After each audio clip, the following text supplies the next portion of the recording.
Good afternoon, good evening, good morning, whenever you happen to stand to this Truth Bomb riff. My name is Patrick Lovell, and I am so excited to be joined by the one and only, the genius, Mark Thompson, ladies and gentlemen. Mark Yes, the Thompson. genius, everyone. Please be seated. Where are all my weed smokers at? How are you doing, Patrick? Your energy is to be envied by all, Well, you and I'm know. sorry you're not feeling bad, but I did listen to your show earlier today, Mark, and I got to tell you, boy, as always, plenty to marinate in, but I don't think there is anyone that explains the rhythm of the day with the Trump universe better than you. And we're recording this day after Labor Day, September 2nd, 2025, and this is after you've already recorded your show, a day that, incidentally, you normally record with the legendary the great David K. Johnston, who I apologize, I called you twice the last time I actually engaged with you. But in incorporating that into today's show and how you approach what you do on a daily basis, my first question is to you: how do you run a show, and how do you find the time to compartmentalize the genius that you guys are able to pull off every day? Well, you're very kind in characterizing it all that way. I do think that there's a lot coming at us, and I come out of and really the show's origins on YouTube and across the podcast universe. Spotify. It comes out as a audio podcast to Apple and all the rest, Google podcasts. But the reason we exist on YouTube to begin with, sort of our home court, and we do the show live, is because it started as a live show that was broadcast in San Francisco. It was a 2-hour radio show, and David K. Johnston and others would show up on that show. And then, of course, it's punctuated by these 6 and 7 minute, commercial timeouts. And that's on the negative side. On the positive side, you reach a lot of people. We were extremely powerful as a radio station called KGO. And so a lot of what we did from a content standpoint, I've always considered myself more of a content person. I love radio and I loved um, kind of being the ringmaster to all of that. But I guess what I'm saying is I was always a content guy. Now, the new media universe, as you well know, puts a premium on some other stuff. So you can't just worry about content. You have to worry about presentation. You have to worry about bookings. You have to do a lot of things from sort of an infrastructure standpoint that as a creator, you now are doing, you didn't need to do it as a host on KGO radio. I had a producer. I would just say, I want to do this. I want to do that. Contact Patrick Lovell, get him at blah, blah, blah. Now I have to reach out. Now I have to find the guy who knows Patrick. And, there's all of that to this independent media world. So that goes into again, the framework. And then I would say the day to day is just trying to kind of ride the horse in the direction it's running, and you know what that's about. It's just the news of the day dictates so much. And sadly, there is a fire hose of bad stuff happening, and you kind of have to just prioritize. And a lot of stuff gets left out. I mean, honestly, I end certain shows going, damn it, I wish I had done more about this, or I wish I hadn't been distracted by that viewer comment. I mean, there's a lot of stuff that can take you off track. So it's a challenge. I find it's evolving. I really am sort of witheringly critical of my own performance and my own ability to manage this stuff. And maybe that's a good thing. And to the extent that it is a good thing, I think it helps refine the show every day. Well, you don't give yourself enough credit. Let me tell you how much I appreciate your humility, because you're one of the greatest talents I've ever seen. You and your team, and I wanted to set the table from where I sit in viewing you as an audience or as a fan. Right? I grew up with satire. I grew up loving and cherishing National Lampoon. I love the notion of where the buffalo roam and that Gonzo sort of thing. But for my generation and that 80s shock jock sort of scenario with all of the interludes, do you know who I am? I'm kind of important in Kim and everything that she brings to the table. But every time I hear you in this lampoon of what I call the Mad Magazine Mad King, and I like to refer to him a lot of the times as the Emperor's New Clothes on really bad acid, And I'm reminded of, quite frankly, Chevy Chase in one of my favorite films of all time, Caddyshack, when he was, referencing skinny skiing and bullfights on acid. Those are the types of things that you and your show personify. But it's this lightness, but at the same time, this incredible cleverness that you encapsulate the absurdity of what we're in. And I'll leave this part, to suggest what you were talking about earlier today by way of the Presidential Medal of Freedom. Obviously, one of the greatest sort of celebrations of incredible people in our nation's history. And today, none other than I'm thinking of Sacha Baron Cohen's moment with Rudolph Giuliani on the bed as he's going, not to mention the vampire spin. I mean, come on, this is pretty absurd, not to mention throwing the garbage bag out of the White House. Yeah, there's been certainly just on the substance where you mentioned a degradation of everything that coming out of the White House when it comes to any sort of award or any kind of celebration of anything. It's just all been degraded, right? So now you've got Rudy Giuliani along with Rush Limbaugh getting these presidential medals of freedom. These incredibly divisive figures. Giuliani, who has been he's been thrown out as a lawyer. That right, he's lost his license. The bar threw him out. He pursued these manifestly corrupt notions about the election being stolen. He went from courtroom to courtroom with no evidence, just sort of the BS of the day. I mean, it was classic for what this crew is about. They have no real evidentiary underpinning to most of the allegations they make.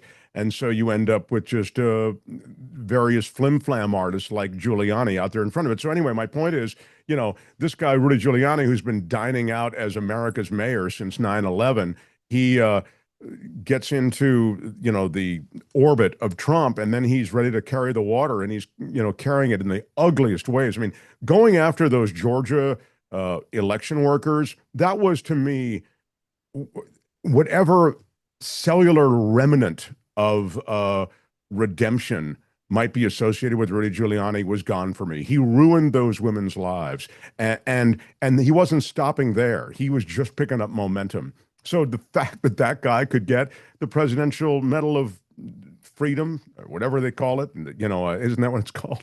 It's the supposedly the greatest sort of civilian honor. It says all that need be said about the complete corruption and the political chicanery associated with this crew. It's really it's disgusting. So yeah, we talked about it today on the show, and again, that sits alongside the absurdity of that. Sits alongside the real seriousness of the ICE raids and of the movement of so much of the international community toward Russia and away from the U.S., toward China and away from the U.S. You have really serious, heavy things going on. This guy, Donald Trump, he's not just some clown show. He has really thrown off the geopolitical balance that has served the West so well for decades. So we talk about NATO falling apart. NATO's not falling apart on its own. I mean, this isn't sort of some kind of spontaneous combustion. This is all created by Donald Trump. And so the economic instability that's to follow in this country, that's created by Donald Trump. The ICE raids, the tariffs, these are all things that are going to turn the economy on its side. The takeover of the Fed. I mean, literally, I don't know if these are survivable events, but put together, there is a weird seriousness about them alongside an absurdity about some of them. What? I'm inserting because I'm a one-man show. I'm inserting like that guy that plays down in Venice. He's got the bass, he's got the guitar, he's singing. I'm trying to recreate your entire staff in terms of what you guys do on a daily basis. But it's really ridiculous, but it's ingenious in so much that the nature of what you just commented on. My God, the January 6th insurrectionists. You had mentioned that you had thought would potentially become ICE. Do you have any? They would occupy positions in America. It might be ICE or it might be reconstituted. As it turns out, it'd probably be reconstituted as these quick strike forces. They'll be the president's militia. That's what I believe. Yeah. Absolutely. It's like a paramilitary force of what we saw back in what, Argentina back in the 70s and so on and so forth. I know a lot of people think of them as the Gestapo. It's kind of like an interlude to that, but it may as well be a drug runner or some sort of drug kingpin out of Miami back in the day, right? And David K. Johnson has brought to you so much unbelievable information about the Don. Don the Con Rico Pig is what I like to call him. And, and but the information that we get from David K is monumental. Can you kind of give me an insight into your relationship with David? I mean, David was someone who really beautifully, first of all, I have to say, came with us from the radio. So I used to have David K. Johnston on every Tuesday on KGO radio in San Francisco. And I say that's where the station was. It was all over Northern Central California. Signal was really, it's a big, powerful station. Anyway, my point is when we left that station, we left it because the station went away. The worry was, I'll just state it bluntly, was we're going to lose a lot of those people who are associated with, us being on kind of the New York Times of radio. You know what I mean? Like it's easy to say yes to being on a big platform, but it's harder to say yes, or it's easier to say no, would be another way to look at it. Now that hey, good luck. If you get some momentum going, you build an audience, maybe I'll come by. You know what I mean? That wasn't David K. Johnson. He was with us from the start, and he never missed a Tuesday. So we came over to YouTube, and David K. Johnston was there with us. And it's important because David K. Johnston is brilliant. He brings the math, he brings the analysis, and people know it. I mean, when it comes to Donald Trump, he has as much cred or more cred than anybody else on earth. He's been writing about Donald Trump. He's been writing about Donald Trump as a crime figure, as a political figure, in so many different forums in which Trump has been active. He's been writing about him for decades. And so to draw on that as a resource with this guy who has ascended to the presidency, it's remarkable. So even when Trump wasn't president, David has so much insight into the way the tax code is being jimmied by so many who are the moneyed aristocracy of America. You know a lot about that, Patrick, and how the entire economy is moved by certain things kind of that are unknown forces to most of us. So David K. Johnston has insights and analysis not just specific to Donald Trump, but to all of these things and to geopolitics internationally. So he, to me,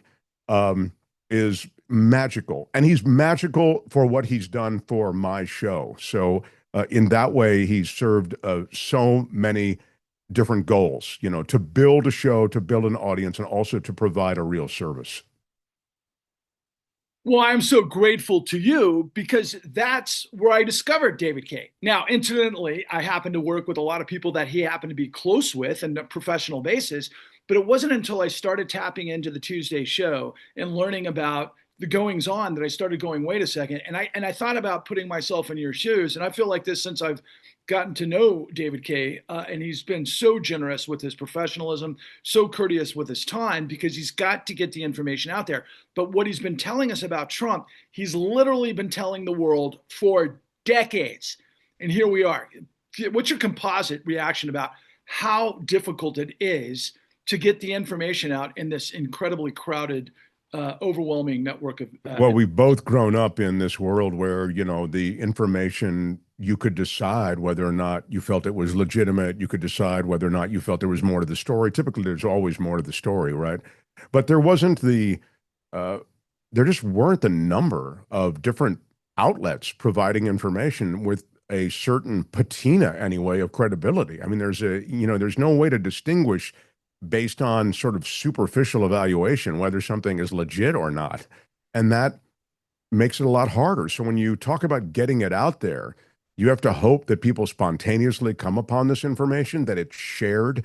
I mean, oftentimes when, particularly with YouTube or with so many podcast episodes, when something is said or is covered or perhaps is analyzed a certain way or restated a certain way, it resonates with people, it lands with them just the right way, and they share it.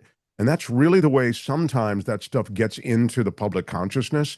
So the virality of something is really what we're dependent on when it comes to getting a message out there.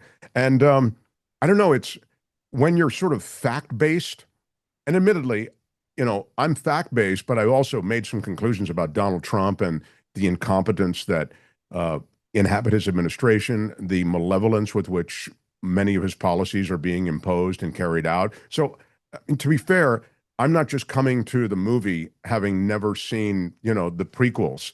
I have a conclusion about these people. So it is, but don't make fun of his weight. Don't make fun of his skin. Don't make fun of his hair. I don't do any of these things. We just talk about the facts. The policies are so manifestly absurd, and his inability to follow anything that's going on and only caring about himself and the utter corruption of it all. It just is there. You don't need to insult any of these other things. But I guess what I'm trying to say is, to your question or to your point, facts can get lost in all of this because there is just so much. But what we try to get out there is facts and stories every day. And they have to just float like, I don't know, like messages in bottles and hope that they get to people who might benefit from seeing them. Otherwise, obviously, we're preaching to the choir a bit. But sometimes, I'll say this, Patrick, sometimes preaching to the choir will get the choir up off the couch to vote next time. So, maybe there's a virtue in that also. But there's so much to it, and I got to do that again because I just absolutely love how you guys. I mean, the intermittent sound effects and what you guys do just is like poetry, and there's a levity to it because of the gravity of all of this insanity. And I'll bring back the notion of what I started off with. Literally, when I grew up watching the satire, the genius of National Lampoon and these characters, amidst Vietnam and Gonzo and Nixon and Watergate and all the rest of it, and they're in their their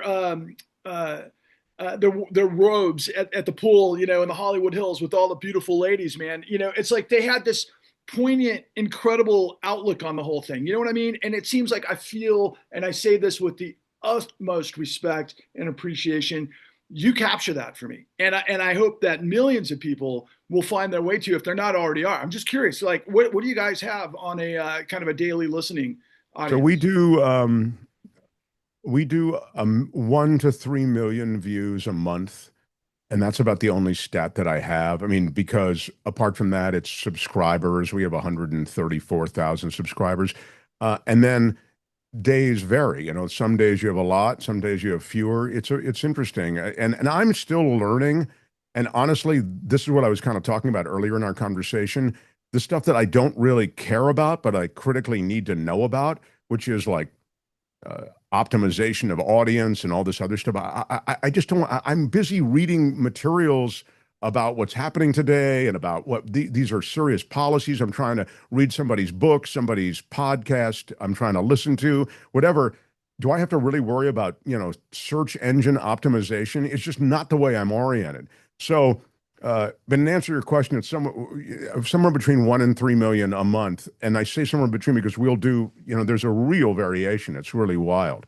But it's taken a long time to get there. And of course, that isn't, showing up as a blip in the ocean, even compared to many of these podcasters who are doing so many serious numbers. So we're happy to have our little corner, but Yeah, but you're delivering serious content in a way that is just so cutting edge and so right to the quick of what we all need to be able to be, extracting from this monstrosity of evil and corruption and just the incredible Titanic sinking right before our eyes.